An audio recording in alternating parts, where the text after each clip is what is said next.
বাবা সন্তান যখন বিপদে পড়ে, বাবা কিন্তু সন্তানকে ভুলে যায় না, কারণ ওই সন্তানের প্রতি বাবার একটা মায়া মহাব্বত আছে। কারণ কি, সে তাকে জন্ম দিয়েছে, তার রক্ত সন্তানের ভিতরে আছে, রক্ত তাকে টান দেয়। সন্তান বিপদে পড়লে বাবা এগিয়ে যায়, বাবা বিপদে পড়লে সন্তান এগিয়ে যায়। এটা আল্লাহ তাআলার নিয়ম, কারণ বাবার রক্ত সন্তানের ভিতরে আছে। ঠিক তদ্রূপভাবে আমাদের পিতা, আদি পিতা আদম আলাইহিস সালাতু ওয়াস সালাম, তিনি আমাদের বাবা। তেনার বাড়ি ছিল জান্নাতে, তিনি জান্নাতে ছিলেন, জান্নাতে তার বসবাস ছিল। আল্লাহ তাআলা আদম আলাইহিস সালামকে বানানোর পর এবং হাওয়া আলাইহিস সালাতু ওয়াস সালামকে বানানোর পর এই দুইজনকে আল্লাহ তাআলা বলছিলেন, তোমরা জান্নাতে থাকো, জান্নাতে থেকে জান্নাতের নাজ নিয়ামত তোমরা ভোগ করতে থাকো। সাবধান সাবধান, একটা গাছের কাছে তোমরা যেও না। আদম আলাইহিস সালাম, হাওয়া আলাইহিস সালাতু ওয়াস সালাম ঘটনাক্রমে শয়তানের ধোঁকায় পড়ে সেই আল্লাহর নিষিদ্ধ গাছের ফল তেনারা খেয়েছিলেন। খাওয়ার কারণে আল্লাহ তাআলা আমাদেরকে দুনিয়ায় পাঠালেন। সেই পাঠানোর পরে আমাদের এই ধারাবাহিকভাবে পর্যায়ক্রমে আমাদের জন্ম। তার মানে আদম আলাইহিস সালাম আমাদের আদি পিতার বাড়ি ছিল জান্নাত, আল্লাহ সেখানে তাকে রাখতে চেয়েছিলেন, কিন্তু যেহেতু একটু ভুল হয়ে গেছে, ভুল হওয়ার কারণে আল্লাহ তাআলা আমাদেরকে দুনিয়ায় পাঠিয়ে দিয়েছেন। পাঠানোর পরে আল্লাহ তাআলা বলছেন, তোমাদেরকে দুনিয়াতে পাঠালাম, তোমরা যদি আমার কথা মতো তোমরা জীবন পরিচালনা করো, আমার নবীর দেওয়া সুন্নত মোতাবেক তোমরা যদি জীবন পরিচালনা করো, তাহলে তোমাদেরকে আবার সেই আগের বাড়ির জান্নাতে তোমাদেরকে ফিরিয়ে নিয়ে আসবো। এখানে আলোচনা হয় হাদিসের সম্পর্ক কার সাথে? আমাদের নবী জনাবে মুহাম্মদুর রাসূলুল্লাহ সাল্লাল্লাহু আলাইহি ওয়াসাল্লামের সাথে। তাহলে আমি এখানে যদি এসে হাদিসের আলোচনা শুনি, তাহলে এই হাদিসের আলোচনা শুনতে পারলে, যেহেতু এর সম্পর্ক নবীর সাথে, রাসূল সাল্লাল্লাহু আলাইহি ওয়াসাল্লাম যখন সাহাবায়ে কেরামকে এভাবে সামনে নিয়ে, হয়তো আমাদের এই বর্তমান অবস্থার মতো সময়ের মতো আমরা এই প্রযুক্তিকে সামনে রেখে আমরা বয়ান করতেছি। আজ আমাদের সামনে মাইক আছে, যার কারণে আমাদের আওয়াজটা অনেক দূরে যাইতেছে, মানুষ ক্লিয়ার পরিষ্কার ভাবে আমাদের কথা, আলেমদের কথা, বক্তাদের কথা শুনতে পারে। সাহাবায়ে কেরামের সময়, নবীর যুগে কিন্তু এমনটা ছিল না। নবীজি সাল্লাল্লাহু আলাইহি ওয়াসাল্লাম এভাবে বসতেন, মেম্বারে বসে সাহাবায়ে কেরামরা সামনে থাকতো। সাহাবায়ে কেরামরা চাতক পাখির ন্যায় নবীর কথাগুলো তারা শুনতো এবং সে অনুযায়ী আমল করত। তাহলে নবীর এই মজলিস ছিল কোরআনের মজলিস। নবী সাহাবায়ে কেরামকে সামনে নিয়ে এবং কোরআনের আলোচনা করতেন, হাদিসের বয়ান করতেন। সেটা ছিল কোরআনের মজলিস, হাদিসের মজলিস। এখন আমরা নবী পাবো না, আমরা এখন আর সেই নবীর যুগ আর পাবো না। আমরা কি পাবো? নবীর যুগ, নবী চলে গেছে। 1400 বছর আগে, 1450 বছর হয়ে যায় নবী যে পৃথিবী থেকে বিদায় নিয়ে চলে গেছে। নবীর সামনে বসে আমরা আর এই কোরআনের দরস শুনতে পারবো না, কোরআনের আলোচনা আমরা শুনতে পারবো না, নবীর হাদিস আমরা আর নবীকে সামনে রেখে শুনতে পারবো না। আবু বকর সিদ্দিক রাদিয়াল্লাহু আনহুর মুখ থেকেও শুনতে পারবো না।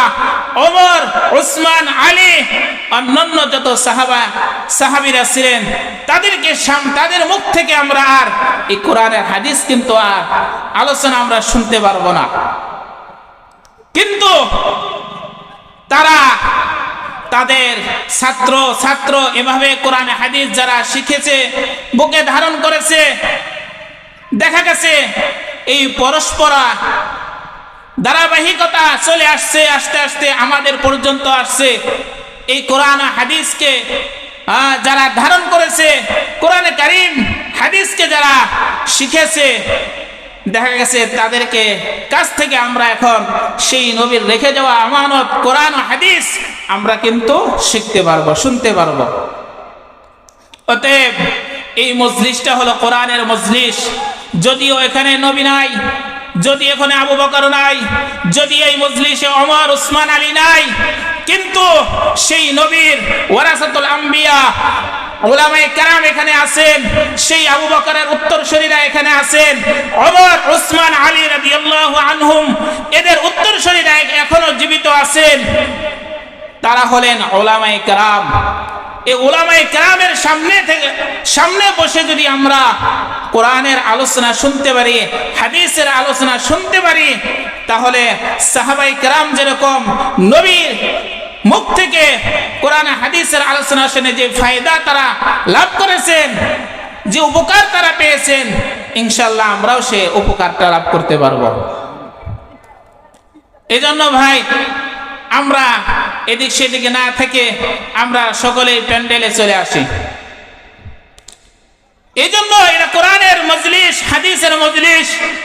কোরআনের সম্পর্ক যেহেতু আল্লাহর সাথে, আর সে আল্লাহর কাছে আমাদেরকে ফিরে যেতে হবে, নাকি আমরা এই দুনিয়া থাকতে পারবো? আল্লাহ তাআলা বলেন আমাদেরকে, এই মানুষকে এই পৃথিবীতে আল্লাহ তাআলা পাঠাইছেন, এই পৃথিবী থেকে আবার আল্লাহ আমাদেরকে নিয়ে যাবেন।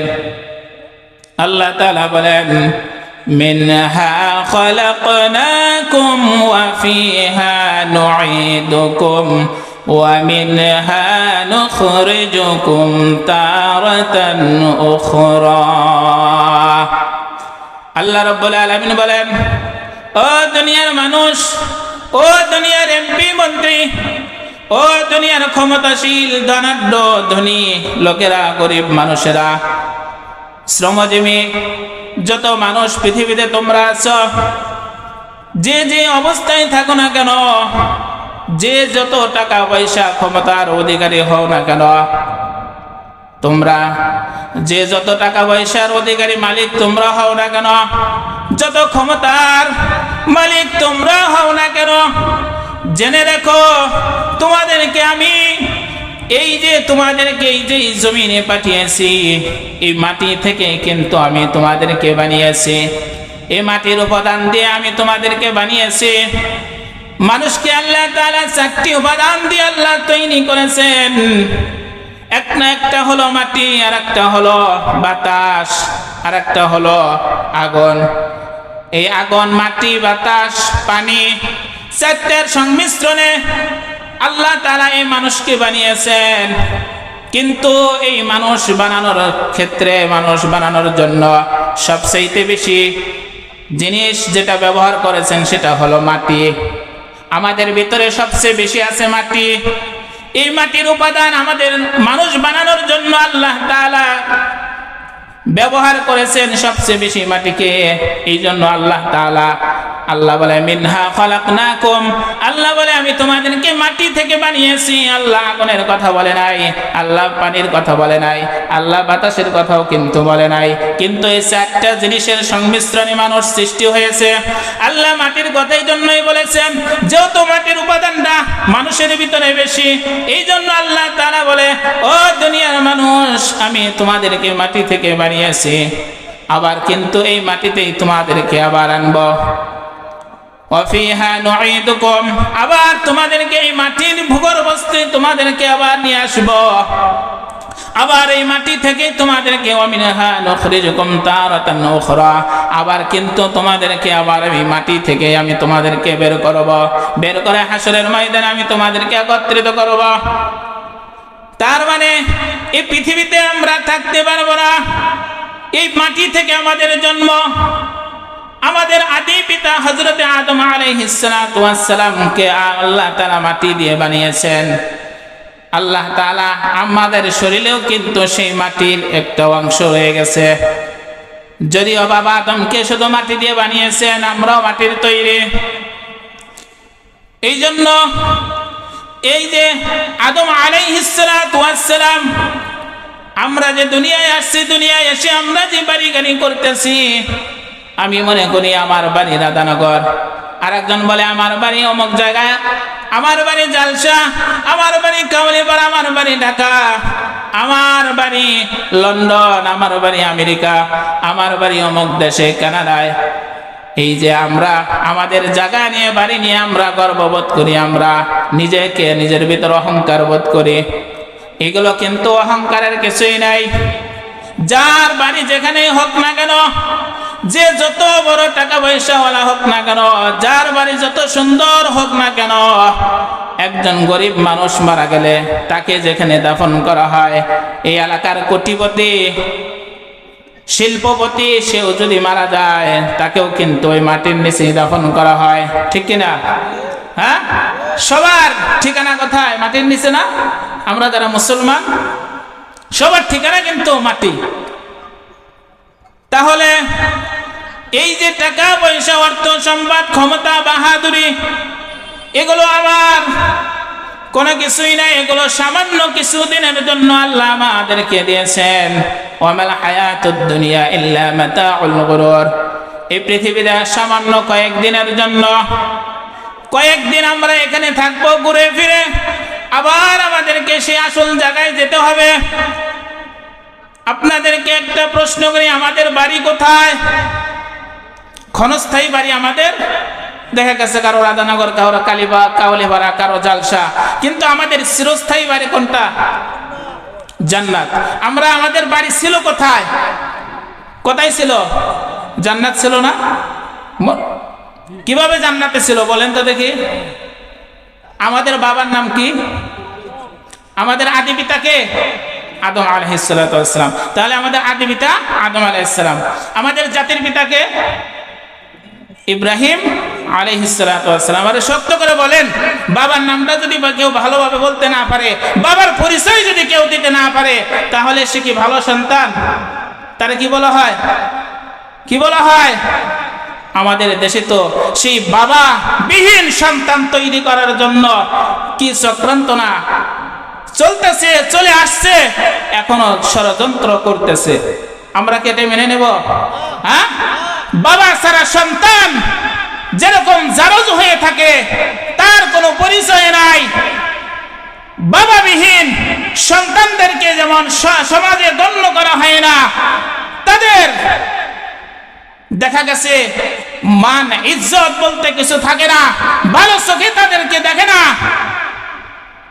আমরাও যদি সেই আমাদের আদি পিতা আদম আলাইহিস সালাতু ওয়াস সালামের উত্তরসূরি আমরা যদি হতে পারি, আমাদের জাতির পিতা ইব্রাহিম আলাইহিস সালাতু ওয়াস সালামের সত্যিকারের সন্তান যদি আমরা হতে চাই, হতে পারি, তাহলে জান্নাতে যাওয়া আমাদের জন্য কোনো কঠিন ব্যাপার না।